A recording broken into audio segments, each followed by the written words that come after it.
এই পৃথিবীতে আসার পর আমাদের হায়াত তো বাড়ছে না, বরং হায়াত প্রতি মুহূর্তে কি হচ্ছে? লোকেরা বলে হায়াত বাড়ে, হায়াত তো বাড়ে না, হায়াত কি হয়? জন্মের পরের থেকে আমার জন্য রিজার্ভ আছে যতটুকুন, 50 বছর বাঁচবো, 60 বছর বাঁচবো, যতটুকুন হায়াত আমার জন্য নির্ধারিত করা আছে, নির্ধারণ করা আছে, প্রতিদিন একদিন একদিন করে কমে যেতেছে।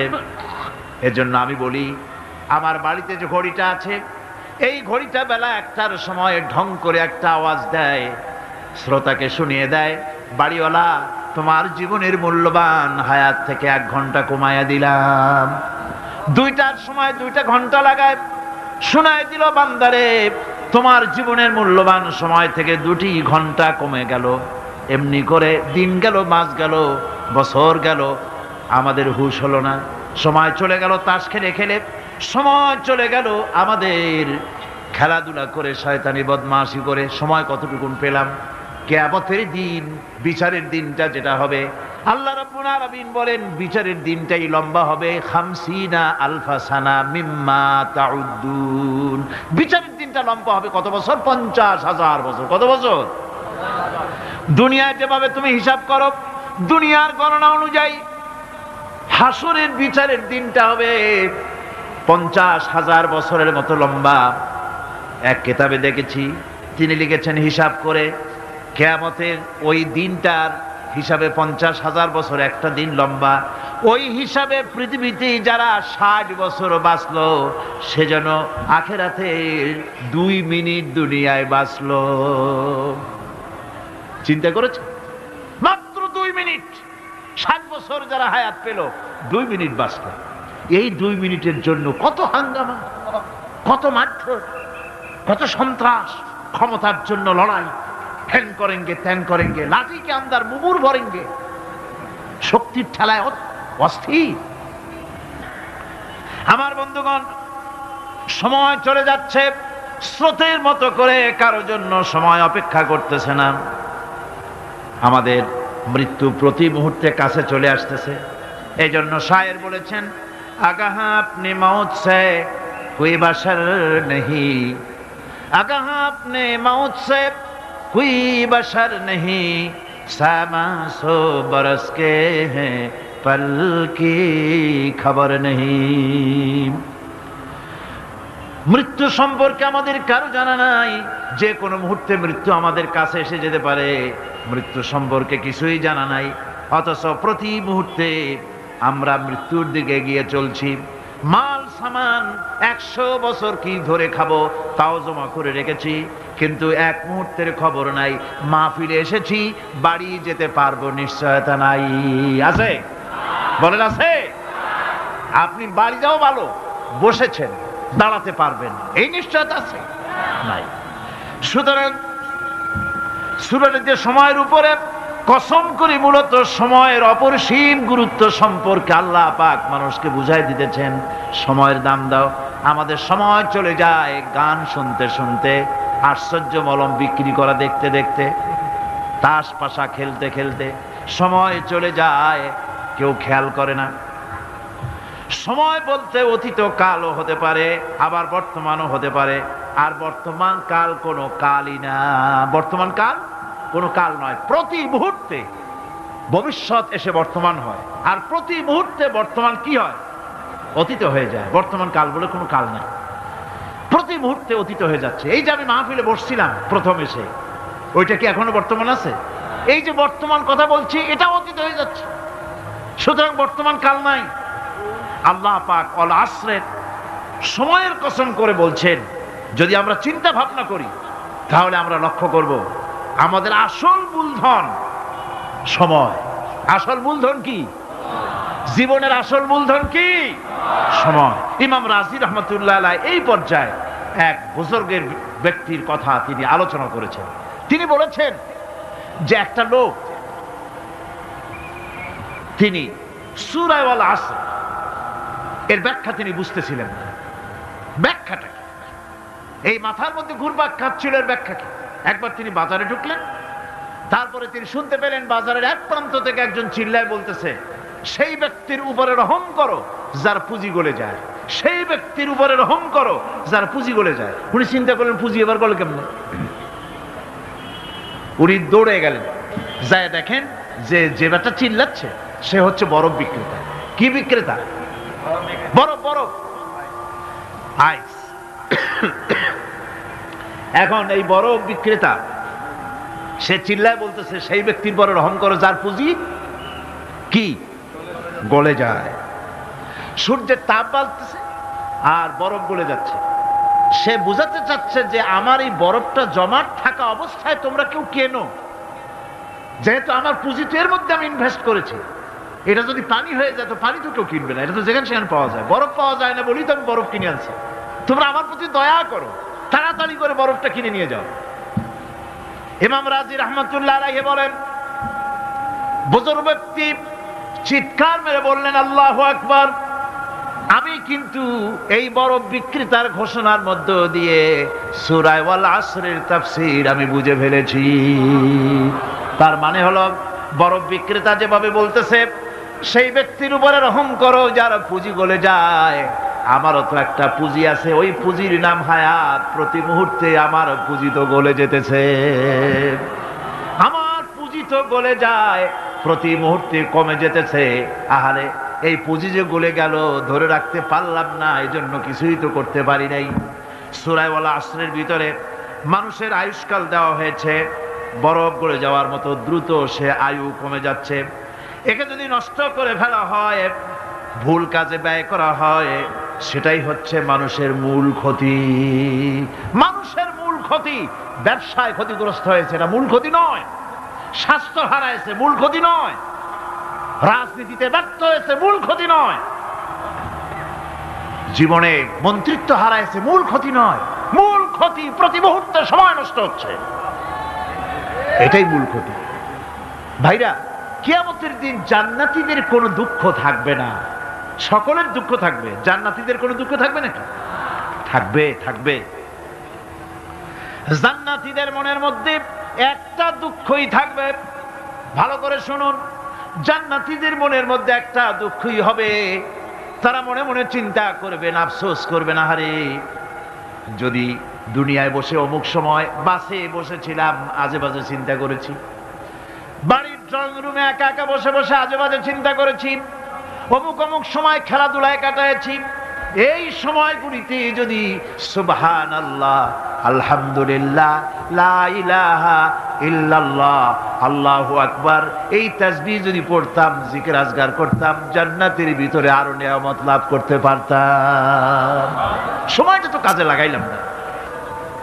মানুষের শর্ত, মুমিনের সব কাজে সওয়াব।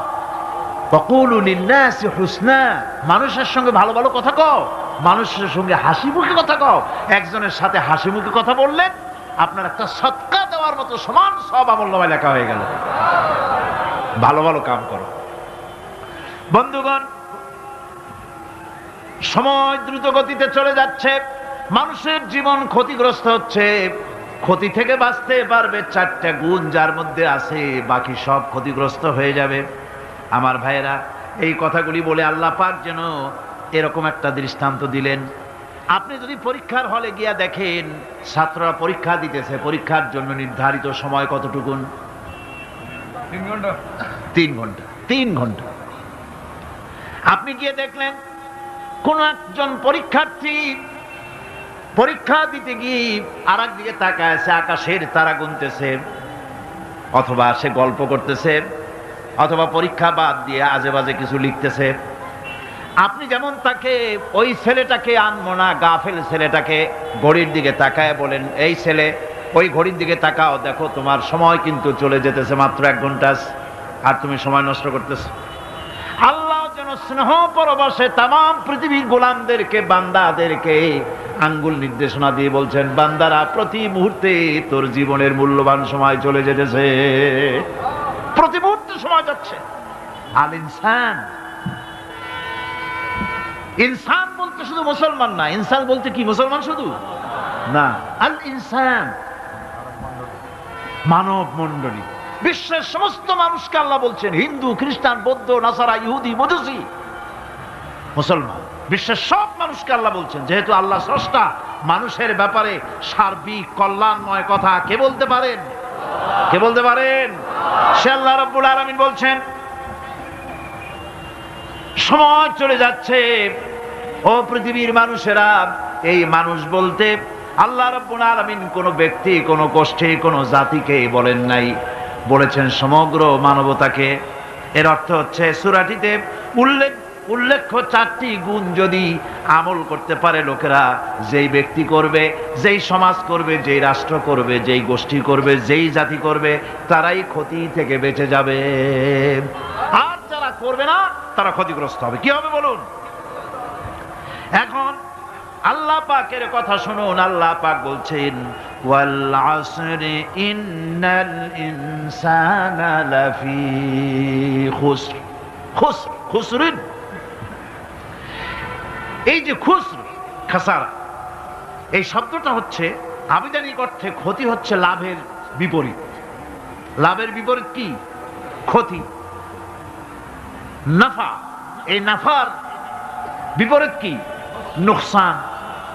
খাসারাটা কি? নোকসান বলা হয় পুঁজি 50,000 খাটাইছিলাম, লাভ করতে পারি নাই, পুঁজি ঠিক আছে, এটাকে বলা হয় নোকসান। এটাকে কি বলা হয়? নোকসান। কিন্তু আমি পুঁজি খাটিয়েছিলাম 50,000 টাকা, লাভ তো হয়ই নাই, পুঁজিও চলে গেছে, আমও গেছে, সালাও গেছে, আমও নাই, সালাও নাই। এইটারে আরবিতে কি বলা হয়? খাসার, দেউলিয়া। দেউলিয়া হয়ে গেছে। দেউলিয়াটা বোঝেন ভালো আপনারা, দেউলিয়া হয়ে গেছে। কোরআন লাভ বা সাফল্যের ধারণা যেমন নিছক পার্থিব নয়, সমৃদ্ধির কথা শুধু পার্থিব নয়, জন্ম থেকে শুরু করে মৃত্যু পর্যন্ত কোরআনের লাভের কথা যখন বলা হয় তখন জন্ম থেকে মৃত্যু পর্যন্ত, আখিরাত পর্যন্ত, কিয়ামত পর্যন্ত। ক্ষতিটাও জন্ম থেকে শুরু করে মৃত্যু পর্যন্ত, কিয়ামত পর্যন্ত ক্ষতিটাও। এই ক্ষতি থেকে বাঁচবার জন্য কোরআনে কারিমে বিভিন্ন জায়গায় এই খাসারা শব্দ ব্যবহার করা হয়েছে। আল্লাহ রাব্বুল আলামিন বলছেন, ওয়ামান খাফফাত মাওয়াজিনুহু ফাউলাইকাল্লাযীনা খাসিরু আনফুসাহুম বিমা কানু বিআয়াতিনা ইয়াযলিমুন। যাদের পাল্লা ভারী হবে কিয়ামতে তারাই হবে সফলকাম, আর যাদের পাল্লা হালকা হবে, নেকির পাল্লা, নেকির পাল্লা যাদের হালকা হবে তারা হবে ক্ষতিগ্রস্ত। তারা নিজেদের ক্ষতি নিজেরাই ক্ষতি সাধনকারী হবে কিয়ামতের দিন। কাজে মানুষের জীবনের সমুদয় কার্যাবলীর ভালো অংশ যদি খারাপ অংশের উপরে বিজয়ী হয়, তারপরে খারাপ অংশ পাওনাদারদের দিয়ে টিয়া, এরপরে যদি নেকি কিছু বাকি থাকে, তাহলে বোঝা গেল লোকটা কিয়ামতে নাজাত পাবে। আর যদি ভালো কাজের উপরে খারাপ কাজ বিজয়ী হয়ে যায় আর সমস্ত পাওনাদারদেরকে পাওনা মিটাইয়া তারপরেও পাপ বাকি থেকে যায়, এক চাইতে খাসারা পৃথিবীতে, আকাশে, জমিনে কিছুই আর হবে না। এর থেকে বাঁচার জন্য আল্লাহ পাক, এই খাসারা থেকে বাঁচার জন্যই মানুষকে এই কথা বলছেন। এই কথাটি কোরআনে কারিমের অন্য একটি আয়াতে আরো সুন্দর করে বলা হয়েছে। যারা নাকি এই দুনিয়ার বুকে, যারা নিজেদের পুঁজি খাটাইছে, জীবনের পুঁজি সুদ কামাইতে খাটালো, জীবনের পুঁজি খাটালো হারাম কামাইয়ের ভিতরে, অন্যায় কাজের ভিতরে, যারা জীবনের পুঁজিকে আল্লাহর দ্বীনের কাজে লাগাতে পারে নাই, তাদের সম্পর্কে বলা হচ্ছে খাসিরাদ দুনিয়া ওয়াল আখিরাতা যালিকা হুয়াল খুসরানুল মুবিন। খাসিরাদ দুনিয়া ওয়াল আখিরা, দুনিয়াও ক্ষতিগ্রস্ত, আখিরাতেও ক্ষতিগ্রস্ত। এটা হচ্ছে তার জন্য সুস্পষ্ট ক্ষতি, এর থেকে বড় ক্ষতি আর কিছুই হতে পারে না।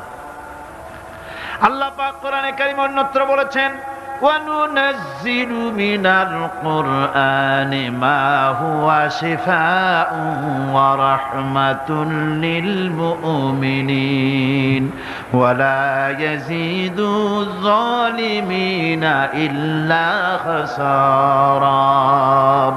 আমি এই কোরআন অবতরণের পরিক্রমায় এমন সব বিষয় অবতীর্ণ করেছি যা মুমিনদের জন্য নিরাময় এবং তাদের জন্য রহমত, আর জালিমদের জন্য ক্ষতি ছাড়া আর কিছুই বৃদ্ধি পায় না। জালিমদের জন্য ক্ষতি বৃদ্ধি পায়। আর যারা মুমিন তাদের জন্য এর মধ্যে নিরাময় আছে, এর মধ্যে রহমত আছে। অর্থাৎ যারা এই কোরআনকে যারা নিজেদের আইনের কিতাব হিসাবে গ্রহণ করেছে, কোরআনকে তাবিজের কিতাব হিসাবে নয়, ধর্মীয় কিতাব হিসাবে নয়, কোরআন সংবিধান। কোরআন কি? কোরআনকে যারা সংবিধান হিসাবে মেনে নিয়েছে, কোরআনকে যারা সংবিধান হিসাবে গ্রহণ করলো, ব্যক্তি, পরিবার, সমাজ, রাষ্ট্রে তাদের যাবতীয় মানসিক, বুদ্ধিবৃত্তিক, নৈতিক, তামাদ্দুনিক রোগের নিরাময় হবে, এর দ্বারা শান্তি হবে। কিন্তু যেসব জালিম এই কোরআনকে প্রত্যাখ্যান করেছি, কোরআনকে যারা মৌলবাদীদের কিতাব বলে, কোরআনের কথা বললে মৌলবাদ বলে গাল দেয়, তারা তাদের কপালকে পোড়াইয়া ছাই বানাইয়া দিছে, তাদের কপাল ভস্মীভূত করে দিয়েছে। আমার দেশে, এই দেশটা কি মুসলমান বেশি না অন্য জাতি বেশি? কোন? জোরে কোন? মুসলমান সবচেয়ে। খুব লক্ষ্য করে শোনেন, এই দেশে সবচেয়ে মুসলমান বেশি, ইন্দোনেশিয়ার পরে। পৃথিবীর দ্বিতীয় বৃহত্তম মুসলিম দেশ হলো কোনটা? বাংলাদেশ। এই দেশে ইসলামরে যত গালি দেওয়া হয়েছে, কোরআনকে যত গালি দেওয়া হয়েছে, আলেমদেরকে যত গালি দেওয়া হয়েছে, রাসূলুল্লাহকে যত গালি দেওয়া হয়েছে, ইসলামী আদর্শকে যত গালি দেওয়া হয়েছে, পৃথিবীতে কোন দেশে এইভাবে ইসলামকে গালি দেওয়া কোথাও হয় নাই। এমনকি আমেরিকার মতো দেশে, ইংল্যান্ডের মতো দেশেও কোরআনের বিরুদ্ধে এত কথা কেউ বলতে সাহস পাবে না, ইসলামের বিরুদ্ধে কথা বলতে সাহস পাবে না, যেহেতু মুসলমানেরা সেখানে পাল্টা আক্রমণ করবে। আজ আমার দেশে মুসলমানের ঘরের সন্তান হইয়া ইসলামের বিরুদ্ধে তারা বক্তব্য রাখে। মৌলবাদ, মৌলবাদ জিকির উঠে গেছে। আমেরিকার প্রেসিডেন্টরা যখন শপথ নেন, প্রেসিডেন্ট হিসেবে ওথ নেন, বাইবেলের উপরে হাত রাখেন আর বলেন, এই মহাগ্রন্থকে স্পর্শ করে শপথ নিচ্ছি, আমি আমার চিন্তা চেতনা, আমার মেধা, আমার প্রজ্ঞা সবটা আমার জাতি, আমার দেশকে উন্নয়নের জন্য, এর সমৃদ্ধির জন্য, এর সংরক্ষণের জন্য আমি আমার জীবনকে উৎসর্গ করব। বাইবেলের উপরে স্পর্শ করে এই শপথ তারা নেন। আমার দেশের প্রেসিডেন্ট, প্রধানমন্ত্রী শপথ নেওয়ার সময় কোরআন শরীফের উপরে হাত রাখে যদি, তাহলে বলা হবে বেচারা মৌলবাদী হয়ে গেছে। এটা করা যাবে না। আর যদি কেউ করে সামান্য কিছু, কোরআন না, যদি তসবিহ নিয়েও আসে, তাহলে বুঝতে হবে জাতির সাথে একটা প্রতারণা ছাড়ার কিছুই না। কাজেই ধর্মের প্রতি আকর্ষণ একটা ভিন্ন জিনিস, সেই জিনিসকে ছেড়ে যারা দেয় তারাই ক্ষতিগ্রস্ত হয়, আর যারা ধরে রাখে তারা দুনিয়ায় ক্ষতিগ্রস্ত হয় না। আল্লাহ পাক এখানে রাসূল করিম সাল্লাল্লাহু আলাইহি ওয়াসাল্লামের একটি হাদিস প্রণিধানযোগ্য কোরআনের ব্যাপারে। হুজুর বলেছেন, আল কোরআন হুজ্জাতুন লাকা ওয়া আলাইকা।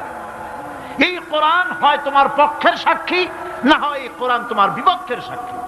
কিয়ামতে এই কোরআন হয় তোমার পক্ষে কাজ করবে, নতুবা এই কোরআন তোমার বিপক্ষে কাজ করবে। দুই অবস্থা থেকে খালি হবে না। হয় কোরআন তোমার পক্ষে সাক্ষী দেবে, না হয় আমরা কি চাই? কিয়ামতে কি চাই? বলেন কি চাই? কোরআনের পক্ষে যদি আমরা সাক্ষী চাই, তাহলে এই কোরআনের পক্ষে আমাদেরকে কাজ করতে হবে। এছাড়া আমাদের নাজাতের কোনো পথ নাই। আমাদের মুক্তির পথ হচ্ছে কোরআন কেন্দ্রিক, রাসূলুল্লাহর হাদিস কেন্দ্রিক। এর বাইরে আমাদের সমস্ত পুঁজি নষ্ট হয়ে যাবে। আমাদেরকে পৃথিবীতে টিকে থাকতে হলে কোরআনের উপরে ভিত্তি করে আমাদেরকে বাঁচতে হবে, টিকতে হবে।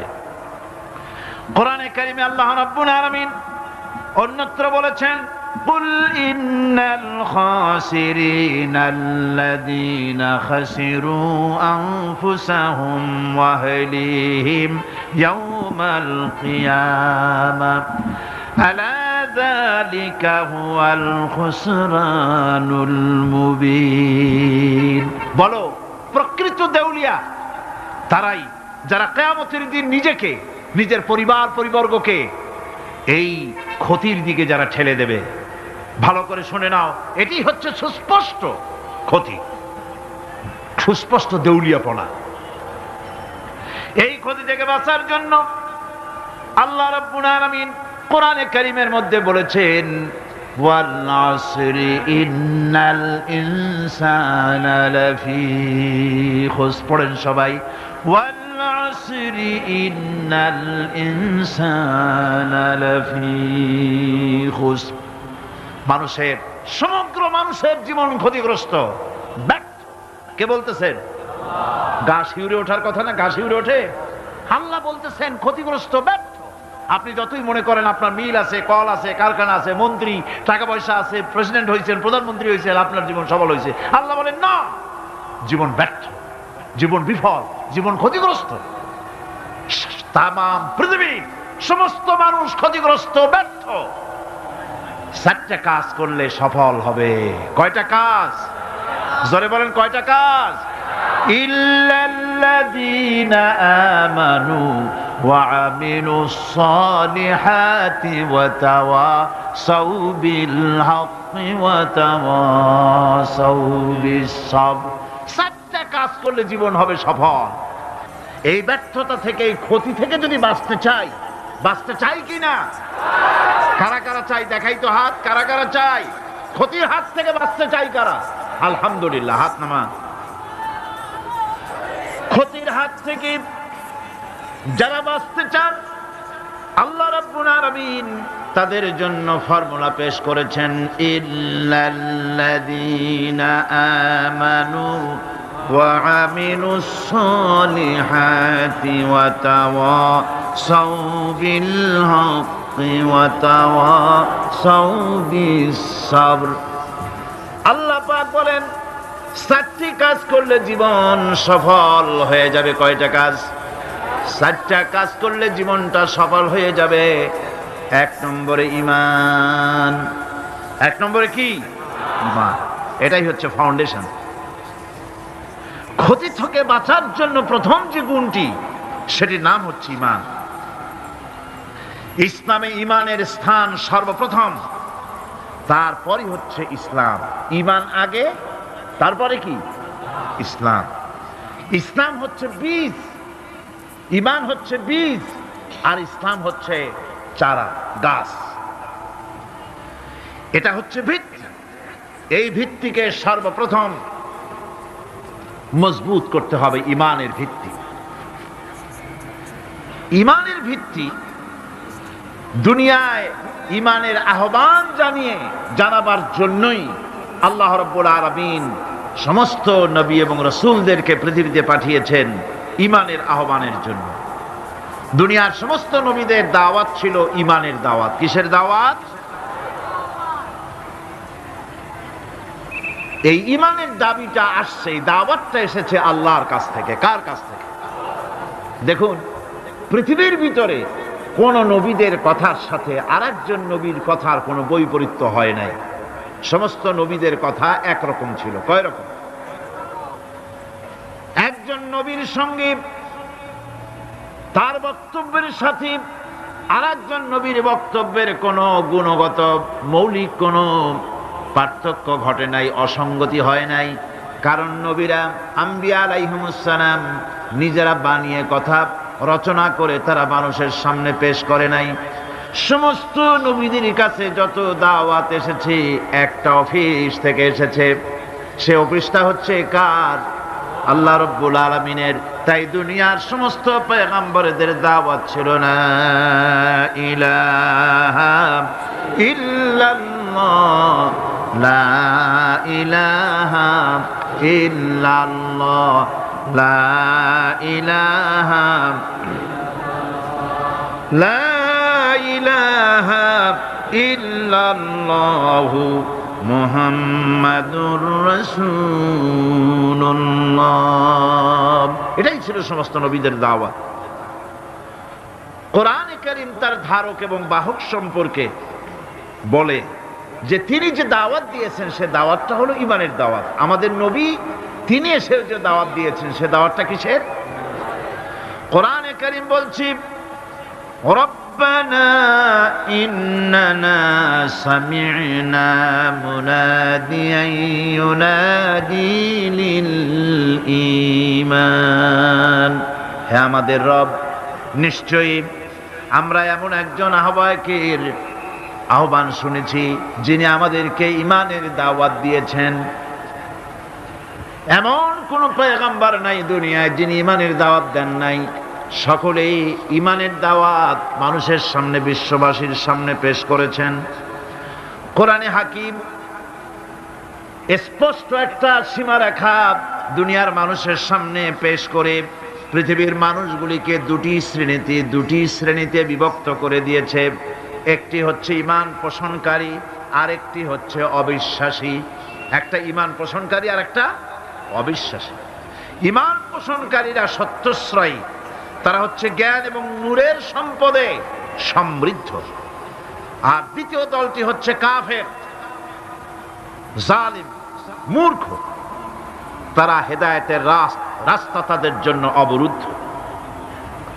কোরআনে কারীম এই দুইটি দল সম্পর্কে উল্লেখ করতেছেন, মাসালুল ফারিকাইনি কাল আ'মা ওয়াল আসাম্মি ওয়াল বাসীরি ওয়াস সামিম হাল ইয়াস্তাবিয়ানি মাসালান আফালা।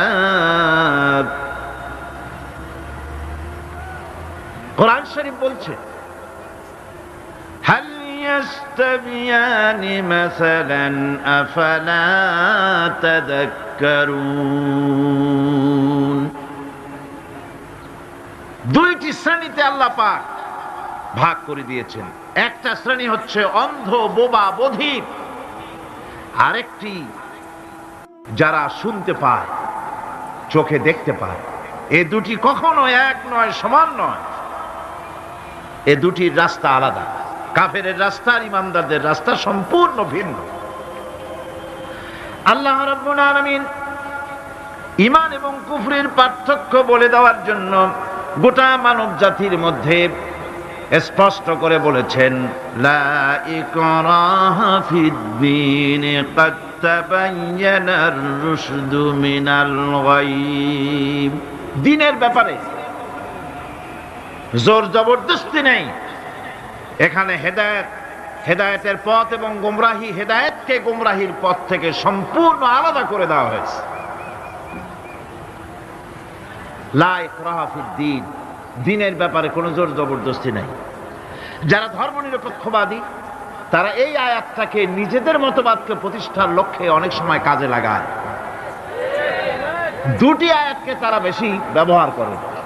একটা হচ্ছে লাকুম দীনুকুম ওয়ালিয়া দীন, আর একটা হচ্ছে লা ইকরাহা ফিদ-দীন। এই দুইটি আয়াতকে ধর্মনিরপেক্ষবাদীরা ব্যবহার করে। এই দুটির কোনটি তাদের আদর্শকে বোঝাবার লক্ষ্যে ব্যবহারের কোনো সুযোগ নাই। লা ইকরাহা ফিদ-দীন, ধর্মের ব্যাপারে কোনো বাড়াবাড়ি নাই, জোর জবরদস্তি নাই। এ কথা বলা হয়েছে এই কারণে যে কোন বিধর্মীকে, অমুসলিমকে ভয় দেখিয়ে, লোভ দেখিয়ে অথবা কোন ক্রমে কোন প্রকার চাপ সৃষ্টি করে তাকে মুসলমান বানানো যাবে না। এমনকি সূরা তওবার মধ্যে এসেছে, যুদ্ধ চলাকালীন সময়, জিহাদ চলাকালীন সময় কোন অমুসলিম যদি ইসলাম জানার জন্য তোমাদের তাঁবুতে আসে, তাহলে তুমি তাকে ইসলাম বুঝাও। ইসলাম শোনার পরে যদি মেনে নেয় ভালো কথা, আর যদি না মানে তাকে তার তাঁবু পর্যন্ত ফিরে যেতে দাও। মাঝপথে তাকে আক্রমণ করা যাবে না। ধর্মের ব্যাপারে কোনো বাড়াবাড়ি নাই। লা ইকরাহা ফিদ-দীন, এর দ্বারা ধর্মনিরপেক্ষতার কোনো কথা বোঝানো হয়নি। আর লাকুম দীনুকুম ওয়ালিয়া দীন, এটা ছিল কাফেরদের সেই বক্তব্যের প্রেক্ষিতে যেখানে কাফেররা বলেছিল মুহাম্মদ সাল্লাল্লাহু আলাইহি ওয়াসাল্লাম, আসুন আমরা এক কাজ করি, সেটা হলো ধর্ম নিয়ে আমাদের মধ্যে যে বাকবিতণ্ডা হচ্ছে, আমরা ধর্মকে 50-50 ভাগ করে নিই। কিছুদিন আমরা গিয়া আপনার আল্লাহরে সেজদা দেই, আর কিছুদিন আপনারা আমাদের মূর্তিগুলিকে প্রণাম করুন। এই প্রস্তাব যখন রাখল, আল্লাহ রাব্বুল আলামিন সূরা কাফিরুন অবতীর্ণ করে দিলেন, কুল ইয়া আইয়ুহাল কাফিরুন লা আ'বুদু মা তা'বুদুন হে কাফেরেরা, হে অবিশ্বাসীরা, নবী আপনি বলুন, হে অবিশ্বাসীরা, তোমরা যার ইবাদত করো আমরা তার ইবাদত করি না, আবার আমরা যার ইবাদত করি তোমরাও তার ইবাদত করো না। সুতরাং লাকুম দীনুকুম ওয়ালিয়া দীন, সুতরাং তোমাদের দিন তোমাদের জন্য, আমাদের দিন আমাদের জন্য। এখানে নিরপেক্ষতার কথা বলা হয় না, এখানে পক্ষের কথা বলা হয়েছে। কিসের পক্ষ? ধর্মের পক্ষ। কিসের পক্ষ? হিন্দু, খ্রিস্টান, বৌদ্ধ, তোমরা তোমাদের ধর্মের পক্ষে থাকো। মুসলমান, তোমরা তোমাদের ধর্মের পক্ষে থাকো। ধর্মের ব্যাপারে নিরপেক্ষ হওয়ার কোনো সুযোগ নাই। আছে নাকি সুযোগ? আমি পার্লামেন্টে বলেছি এই কথা, যে একটা ধর্মের উপরে বিশ্বাস করে নিজেকে একটা ধর্মের পক্ষের ব্যক্তি হিসাবে ঘোষণা করে কেউ বলছে, দাবি করছে আমি হিন্দু, কেউ বলছে আমি বৌদ্ধ, কেউ বলছে আমি খ্রিস্টান, কেউ বলছে আমি মুসলমান, নিজেকে একটা ধর্মের বিশ্বাসে বিশ্বাসী ঘোষণা করার পর আমি ধর্মনিরপেক্ষ, এই কথাটা মিথ্যা, বানোয়াট, জালিয়াতি, প্রতারণা, মুনাফিক। কোন ধর্মের অনুসারী ব্যক্তি ধর্মনিরপেক্ষ হতে পারে না। কেবলমাত্র নাস্তিক, যারা আল্লাহরে মানে না, আল্লাহকে স্বীকার করে না, ওরা বলতে পারে আমরা ধর্মনিরপেক্ষ, ধর্মের ব্যাপারে আমরা নিরপেক্ষ, গুলো মানি না, বিশ্বাস করি না। কিন্তু যারা ধর্মে মানে, সেদের যে ধর্মেরই হোক না কেন, সে ব্যক্তি ধর্মনিরপেক্ষ যদি দাবি করে, এটা মিথ্যে কথা, এটা মুনাফিকি ছাড়া আর কিছু হতে পারে না। মুসলমানকে, যে কোনো জাতিকে যে ধর্মে আছে ধর্মের পক্ষে থাকার কথাই বলা হয়েছে। এখন আমি বলতেছিলাম ঈমানের কথা। ঈমান আগে আনতে হবে। ঈমান সম্পর্কে আল্লাহ রাব্বুল আলামিন বলতেছেন, ঈমান হলো আগে, তারপরে ইসলাম। আবার ঈমান আনার আগে আবার কুফরি একটা শব্দ আছে, সেটা হলো ফামান ইয়াকফুর বিত্তাগুতি ওয়া ইউমিন বিল্লাহি ফাকাদ ইসতামসাকা বিল উরওয়াতিল উসকা লা ইনফিসামা লাহা ওয়াল্লাহু সামিউন আলীম। ফামান ইয়াকফুর বিত্তাগুত, যে ব্যক্তি তাগুতকে অস্বীকার করেছে, সর্বপ্রথম তাগুতকে অস্বীকার করতে হবে। ওয়া ইউমিন বিল্লাহ, আর এরপরে আল্লাহর উপরে যে ঈমান আনলো, ফাকাদ ইসতামসাকা বিল উরওয়াতিল উসকা, সে এমন এক শক্ত অবলম্বন ধারণ করলো যা তাকে কোনো কিছুই বিচ্ছিন্ন করবে না, ধ্বংস করে দেবে না। সুবহানাল্লাহ। এখন সত্যিকারের ঈমানদারের পরিচয়টা কি?